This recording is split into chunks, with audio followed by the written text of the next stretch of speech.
Wow. Dako pug space sila ang dagat diri.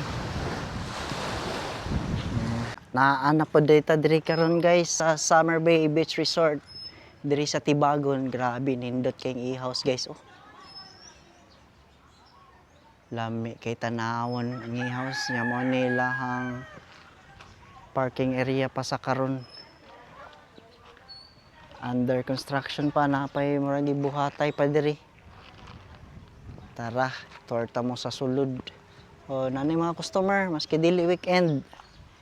Nanay customer nga nagkuan. Ligo. Tara, tanawon nato sa sulod. Napo de sila tindahan diri. Mao nila resort guys. White sand. Yung dako kay area diri guys. Nindot kayo. Nya manila mga cottage diri nga canopy. Tag 500.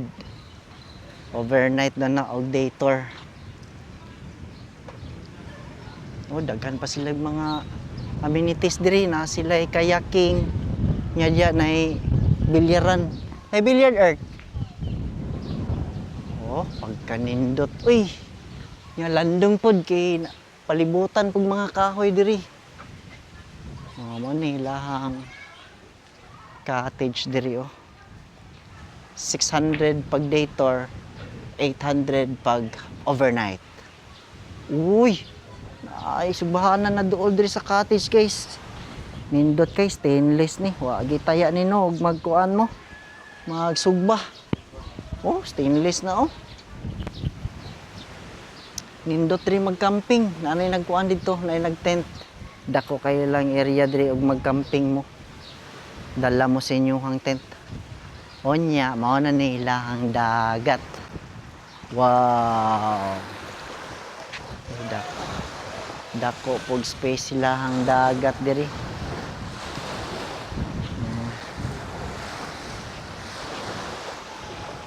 Ay mga bakawan. Grabe ka presko sa hangin. Ay. Oh, mo nila ang mga canopy cottage diri no. Nga balas jud. Nindot kayo diri guys. Kay og mag-ulan naapod sila murag shield ibaba lang ninyo ni.